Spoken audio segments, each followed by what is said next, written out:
Good morning. Today we'll discuss data mining functions. There are many data mining functions are there. We'll see few frequently used data mining functions in this class. We'll see the first one, frequent patterns.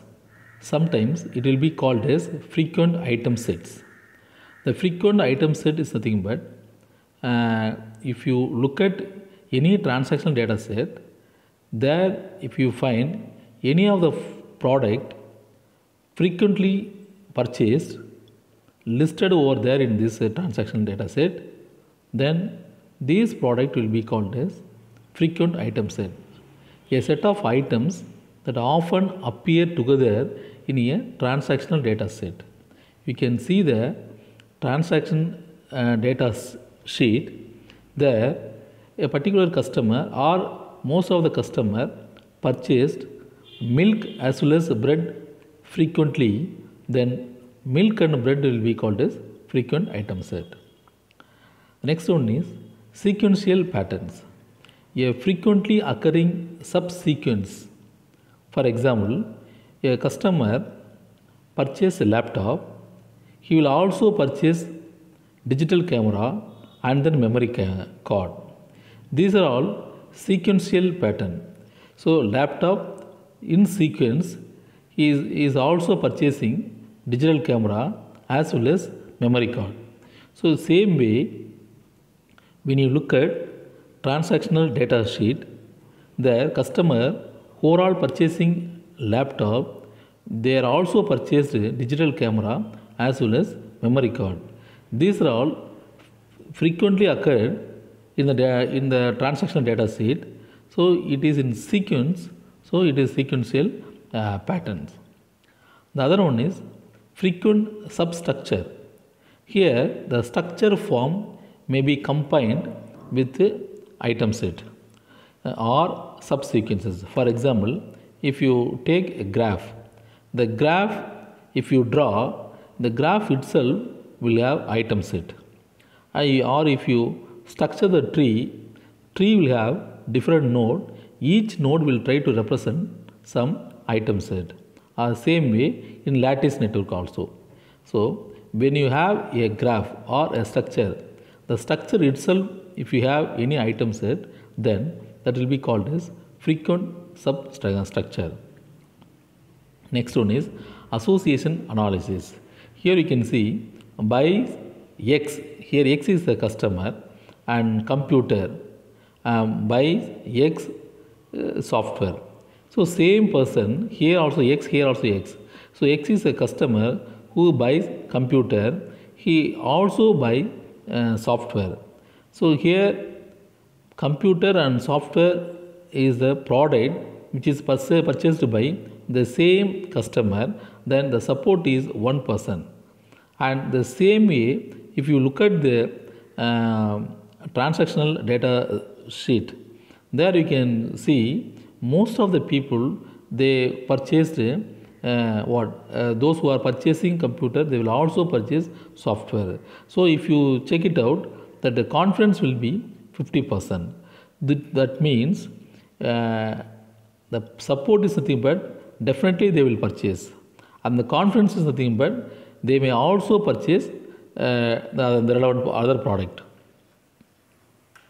So this is the association rule. Here we have only one rule. If you purchase computer, they will also purchase software. If you are purchasing, then if it is a definitely purchased, then support will be 1%. If he may also purchase, then there is a confidence. Then if you look at the second example, age X, age of the customer 20 to 29, and income of the same customer maybe 40 to 49K, and then the buys a laptop and the support is 2% and the confidence is 60%. That means here we have multi-dimensional association rule. That means you have age is one rule. The age of the customer must be 20 to 29 and the customer income must be 40k to 49k. So if the both rule is satisfied, then he may purchase laptop as well as he may purchase laptop. That is the support of purchasing laptop will be 2% and confidence will be 60%. So here we have two different rules. Okay, if the both rule are satisfied, the support will be 2% and confidence will be 60% of purchasing laptop. So this is association rule. Next we will go for supervised learning and unsupervised learning. First we will see the supervised learning model. In a supervised learning model, the algorithm learn on a labeled data set, providing an answer key that the algorithm can use to evaluate its accuracy on training data. For example, when you go for supervised learning, there you have a system. The system we need to give input. If the input must be labeled input. So if you give labeled input, or by using labeled input, if you train the system, then it is a supervised learning. Why? Because the labeled system the labeled input will act as a key and supervising the data to train the systems. For example, we can take a bucket of fruits. There you have apple as well as banana and some other. Okay, so each and every fruit will have some label. Like apple, if you take the apple have label like color is red and shape must be like that, and some other taste must be like that. So we have some label. So if you choose shape and color, that will be class as a class 1 or apple. The same way, if you take a banana shape is different. So both are already labeled. If you give this input to our system, the system will try to learn that if you have the color red color and some small depth, then the shape will be like that. Then it will be apple. Instead of that, if you have some shape, different shape with the yellow color, then it will be banana. So like that, the system will be trained. Later on, if we give any one of the product later, the system will easily identify, understand and identify the product. This is the banana or this is the apple, like that. So in supervised learning model, we will be giving labeled input to train the systems. And in case of unsupervised learning model, there is no labeled input. So unlabeled input,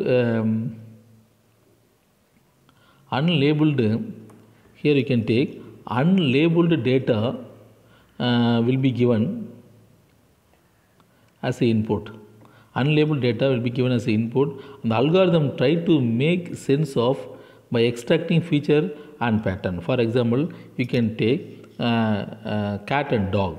If you give cat and dog as a input to the system, if it is not already labeled, then based on the similarity, based on the pattern, this will be categorized and it will be given as a 2 category.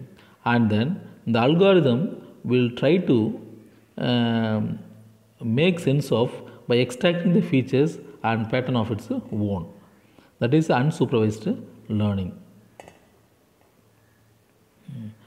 Now, exactly how what the supervised learning will do? It will try to it will attempt to discover the relationship between input attribute and target attribute. So you have two different data. One is input, other one is output. That the relationship between these two input will be discovered. These two data will be discovered. That is input data and target data.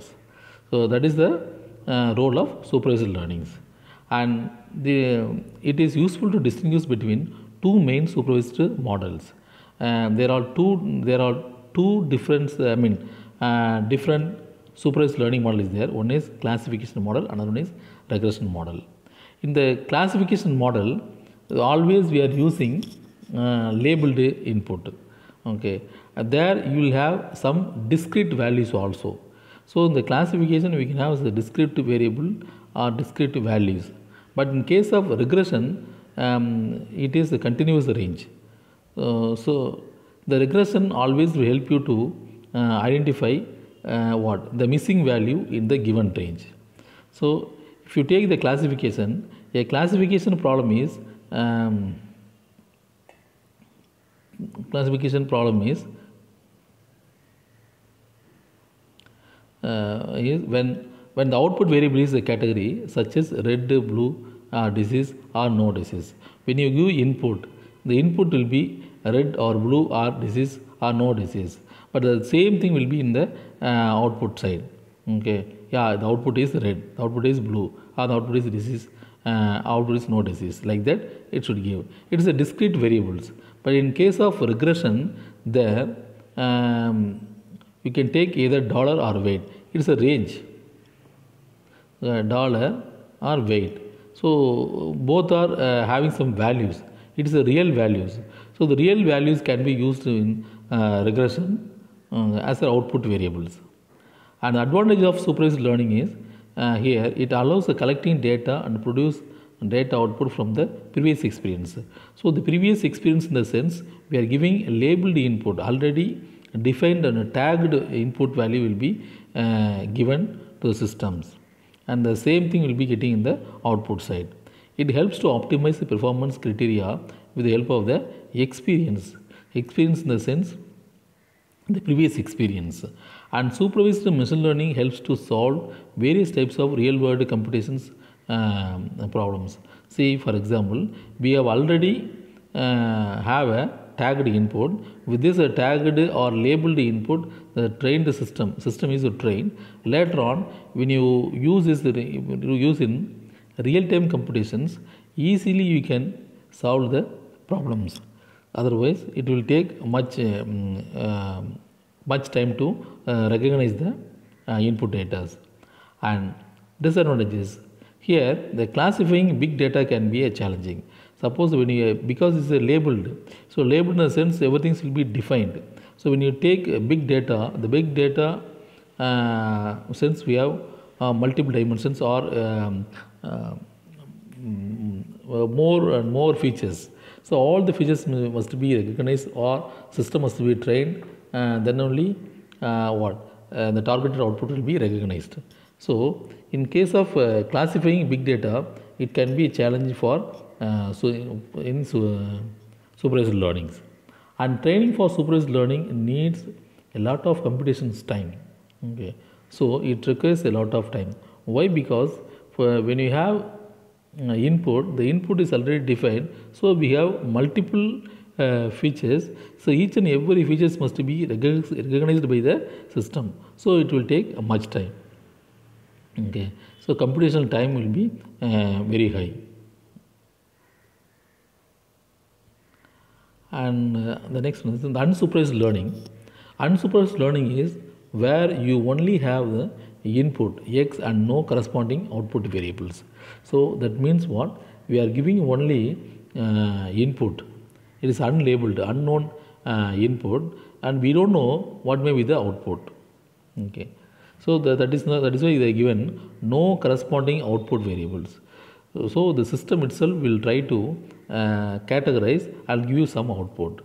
The goal of the unsupervised learning is to model the underlying structure or distribution in the data in order to learn more about the data. So exactly what we are going to do by using unsupervised learning. So it will try to construct a model. The model will help you to understand some structure of the data in some order. And in unsupervised learning, we have two algorithms. One is the clustering, one is the clustering, another is association. In the clustering, to discover inherent groupings in the data, such as grouping customers by purchase behavior. Suppose when we have more number of customers, how these customers can be grouped. So without knowing anything about these customers, so how can you group this these customers. So based on the purchasing behavior, the system will try to group it. And another one is association. An association rule learning problem is where you want to discover the rule that describe large portions of data, such as people that buy X also tend to buy Y. See here, we need to discover a rule. By that, we can identify the customer, those who are buying some product, okay, they may also buy some other product. Say for example, X product, they buy X, they may also buy Y. So how can you find out? By extracting rule in between these. Maybe based on the financial capacity, financial strength, or based on the age, or based on the educations. Like that, by extracting rule, we'll be able to find out the people, those who are buying X product may also buy Y product. This is the association. And this supervised or unsupervised learning may be classified through machine learning. So machine learning can be categorized into unsupervised learning and supervised learning. So when you take supervised learning, you have classification and regression. When you take unsupervised learning, you have association and clustering. And how can you compare these supervised learning and unsupervised learnings? So in case of supervised learning, we know very well and that we will use labeled input. But in case of unsupervised, we have unknown labeled input. Unknown. We don't know what is the data which is going to be given as an input to the system. So it is unknown. So system itself will, in unsupervised learning, what they will do, the system itself will try to categorize the input based on the similarity or pattern. Then it will be given as a given output in different categories. And the computational complexities, as we discussed, it is very complex in computation. Why? Because all the features were defined in the labeled input. So each and every features must be recognized by the system. So it will take much time. So it's a very complex in computation. But in case of unsupervised, it's a less computational complexity. Why? Because nothing is defined over here. So everything is unknown. So unknown factor, the system itself will try to identify some of the features like similarity, dissimilarity and distance. Like that, it will try to find out some of the features and it will try to categorize. And real time, so mostly there is a supervised learning. It can be used in offline analysis also. Why? Because already defined and known labeled input will be given. So it can be used in offline also. But and unsupervised, it is used in real-time analysis data. And number of classes is known over here. So how many fruits you are going to give, or how many vegetables you are going to give, or how many group of vegetables or fruits or some other things is going to be given as a input to supervised learning. That is known. But in case of unsupervised learning, we don't know. Simply collectively it is going to be given to the system. The system itself will try to categorize and will give you as an output. And the accuracy, when you look at the accuracy, here everything will be defined. So accuracy will also be reliable. Okay, you will get some reliable results. But in case of unsupervised, it is unknown labeled input only given as a input. So we will have moderate accurate reliable results.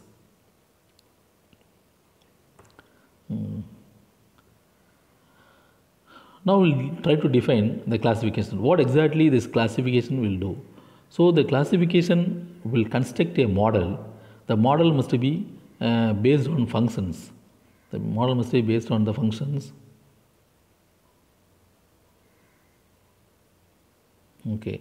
So based on the functions. Okay. And some training examples. Okay. It describes distinguished classes and concepts. We know very well what do you mean by classes, what do you mean by concept. The classes is nothing but you can take item sets. Okay. And the concept is nothing but behavior. Okay. Behavior of the customers. Okay. For the future predictions. So, for example, if you classify the countries, here a c- climate based classification you can do, and classify the cars based on the gas mileages. So there you will have some features. Okay, so based on this we can classify this. Okay, so you and predict some unknown class labels also. Okay, and classification predicts categorical, discrete, unordered labels. So in summarized way we can and tell about this classification. Classification is an algorithm which will construct a model. The model will help you to distinguish classes and concepts for future predictions. Okay, this is the summary of the classification. And there are some classification methods. They are all decision tree algorithm, Naive Bayesian classifications, and support vector machines. Shortly, it will be called as SVM, and neural networks. Then rule-based classification, then pattern-based classification, and logistic regression. Like that, you have a number of classification methods. And exactly where we are using this classification methods in credit card fraud detections and direct marketing and classifying stores and disease and web pages. So everywhere we need to classify based on class as well as a concept. Okay, so wherever we have class as well as concept, there we are trying to use classification methods. Okay, now we'll see classification rule, decision tree, and mathematical formula. An example. See, first we will see the classification rule. Here, if you look at this first example, age, youth, and income, high. See, is a rule. If it is a rule, then this will be if then rule. If then rule. See, if age is youth and income is high, then he can be classified as A level customer or class A. Then say or otherwise, that means else. Age is youth and income is low, then he will be classified as class B. The same way, if or otherwise else, if age is X, then or age is the middle age, then he will be C class. If age is senior, then the class will be XC or D. You can take this D. So like that, you can categorize. See, everywhere the rule is incorporated. Okay. See, the rule is nothing but is the conditions over here. The age and youth. The two rules are using over here. If age is youth and income is high, okay, then you can classify. That means what? If then rule. So this is a classification rule. In other case, decision tree, there you can take decisions. Age. If the age is youth, then what is the income? Okay. If the income is high, then how can you classify? Okay. So you can take this order. Age. Okay. So age, then income. Okay. So condition is youth and high, then class E. It's a decision tree. So how the decision can be taken that the person is class A, okay, based on the conditions, age as well as income. Okay. Suppose the age is middle, then you can take the other decisions. Okay. Suppose the income is low, then you can take some other decisions. That's the class B. So the decision will be taken based on the tree, based on the conditions in the tree.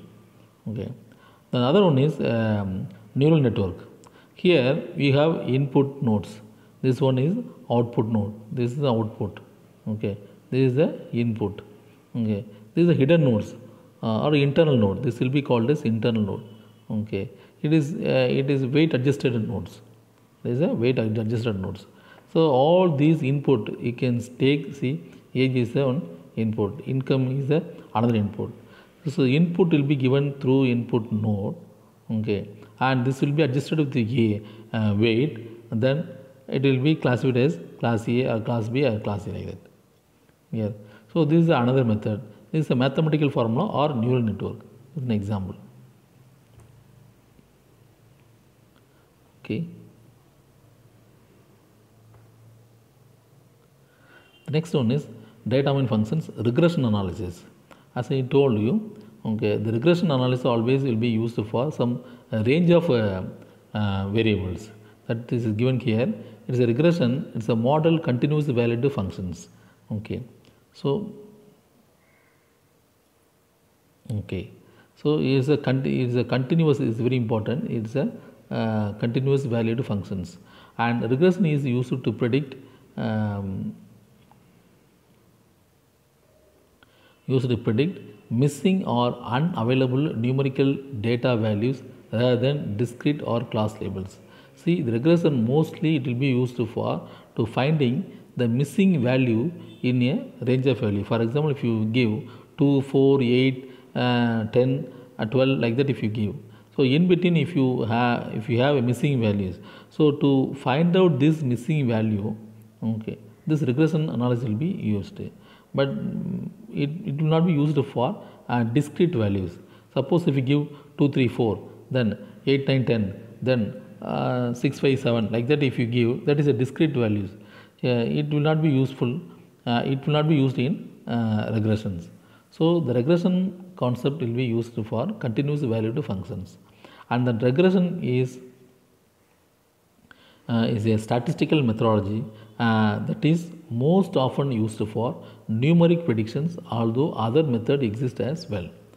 Regression also encompasses the identification of distribution trend based on the available data.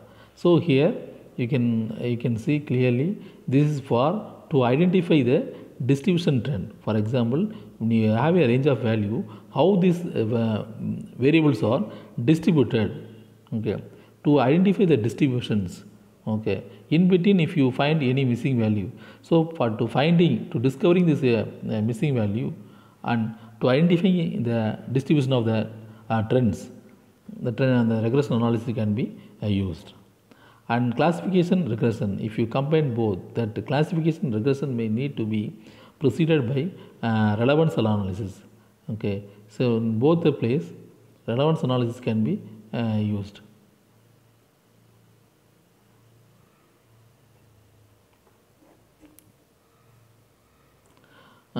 It attempts to identify attributes that are significantly relevant to the classification and regression process. So you can see that in both the cases, maybe classification or regressions, in both the cases, it will try to identify the attributes that are significantly relevant to the classification and regression process in both the places.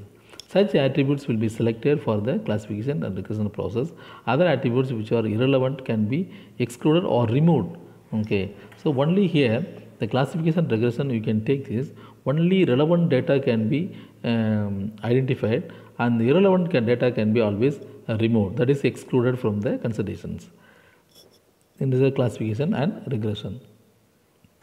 And cluster analysis, we told you this is a unsupervised one. This cluster analysis algorithm, it is coming under unsupervised learning. In unsupervised learning, we already discussed that it is the class label will be unknown. So unknown labeled input will be given as a input for the systems. See, for example, if you look at this diagram,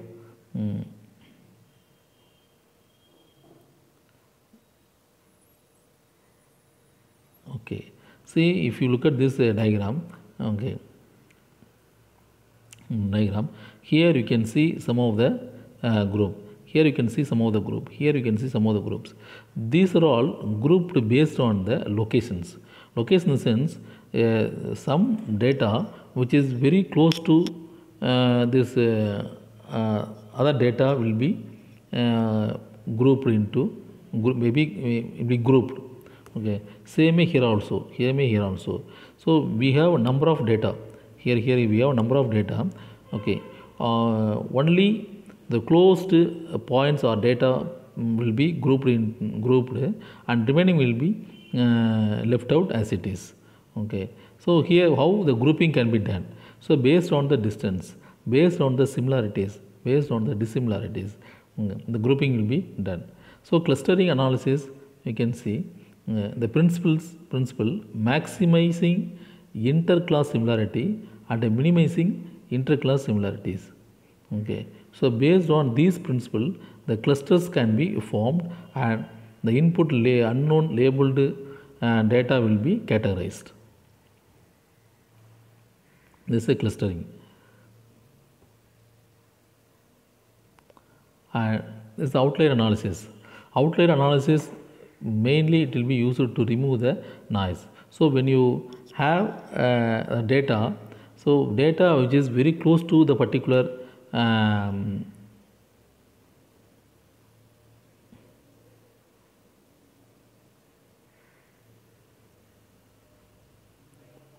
so I am unable to find out this what some the pen, right. So yeah, so outlier, a data object that does not comply with the general behavior of the data. When you have customer, for example, if you take a customer, so there are some group of people, always they have some similar behavior, okay, but there are some people may have different behavior. So those people will be identified and will be categorized as another group, okay, and that is the outlier, a data object that does not comply with the general behavior of the data is outlier. And suppose in data point, if it is not coincident with any other data, that it may be considered as a noise or exceptions. So 1% garbage could be another person's stressor. See, for example, you can take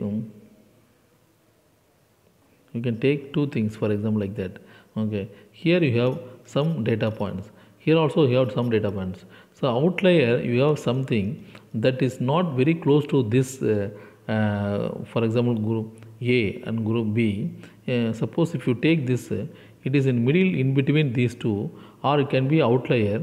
Sometimes if you take this one, it is this behavior will be somewhat close to this one, so it can be joined with this group, and this one is very close to here, this will be joined with this will. So like that, even though we have joined all those things, still we have some other data point that is not very close to this or this, okay, and sometimes this may be not relevant to this group, maybe some extent it can be relevant to this B group, so that time it will be grouped like this. So this is the outlier analysis. So noise or exception, one person garbage could be another person treasure. Method by product of clustering or regression analysis, this outlier analysis will be done. It is useful in fraud detections as well as the rare event analysis.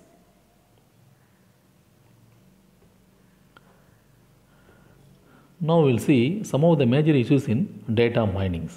So even though data mining is more useful in business, we have some issues in the data mining. We will try to find out some major issues in data mining. Okay. So first of all, you can take the mining methodologies. So mining various and new kind of knowledge. So each and every time we need to mine new kind of knowledges. That is one thing. And according to that, we have to develop the methodologies. And the second one is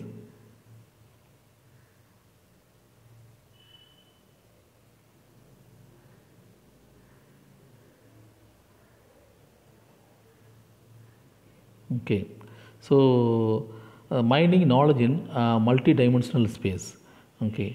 So we need to concentrate the multi-dimensional space also when you mine the knowledge. For example, when we take a product, the product will have multi-dimensions. When you mine the knowledge about this particular product, we need to consider multi-dimensional space also.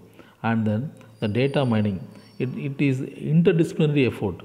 See, you sometimes you will be asked to take medical data or electrical data or electronic data or some other computer data. So you must be expert in different field. So it is interdisciplinary effort. So we need to have knowledge about interdisciplinary domain, and boosting the power of discovery in a network environment. So each and every time we need to boost the power in network environment. Why? Because the huge amount of data is going to be received in every time, and the speed as well as the size of the data is going on increasing. So we need to increase the power of the network. We need to boost the power of the discovery in a network environment, and handling noise, uncertainty, and incompleteness of the data is very tough to know, because identifying noise itself is very difficult, and then uncertainty, data will be available, sometimes the same data may not be available, and sometimes we are always getting, sometimes we will be getting only incomplete data. So we need to do some pre-processing. When you do pre-processing, of course incomplete data or partial data can be removed. So sometimes we the main data itself, if you are getting partial data, the core data itself it's a partial, that can be removed by when you when you do pre-processing. So that is the major issues. And pattern evaluations and pattern or constraint guided minings. So pattern evaluation, each and every time we need to have some guide. So once if you have guided mining, then the pattern evaluation will be very good. So each and every time we need to contact with the experts. So expert system we need to incorporate before going to evaluate the pattern. The next one is the user interactions. What is the major issues in user interaction? So it should be interactive mining, because we will have a more and more system as well as more users also. So in each and every time we need to interact with the people when you do mining, and incorporation of background knowledge. So when you do some mining process with some clinical data, we need to have knowledge about clinical data. So when you have data about electrical, you have electrical data, we need to have electrical knowledge. Like that, the background knowledge must be incorporated when we do data mining process. It is a user point of view. And presentation and visualization of the data mining results. Of course, we must know how to present the result and what type of, because we have different visualization techniques. So what visualization technique we are going to use to present our results, by that the pattern evaluation will be very easy. So these are all the user interactions side. And the next one is efficiency and scalability. Of course, efficiency and scalability of the data mining algorithm is very, very important. So how long it is if you have a huge data, how long it will take to process the data is efficiency. How many data you are going to take, how many functions you are going to have. Okay, so it is purely based on the efficiency and scalability. And parallel, distributed, and stream and incremental mining methods. You can understand the parallel process or distributed process. So in parallel system, you can take, when you give a input, we need to increase the speed, or to increase the performance, we are going for parallel. And the same way, when you go for distributed system, of course for security purpose, we can have a data in different locations. Our data can be retrieved from different locations and can be mined. So and sometimes we will have a stream of data, okay, like video or audio or some streaming data may be taken for data mining. And incremental mining methods. So each and every time the mining method is increased. So everywhere we need to develop the knowledge. By that we can increase the efficiency as well as scalability of the process. And diversity of the data. See, handling complex types of data. Okay, we are not going to take only same type of like text data or audio data or clinical data or video data, like that. So every time, everywhere, there will be some diversity in data types. Okay, and mining dynamic network and global data repositories. See, the mining will be dynamic. It is not like that you have ready-made data and you can do this mining and all. So dynamically you have to mine the data. You must be able to mine the data. It's a real-time data, and sometimes you have to do some mining process in networked environment.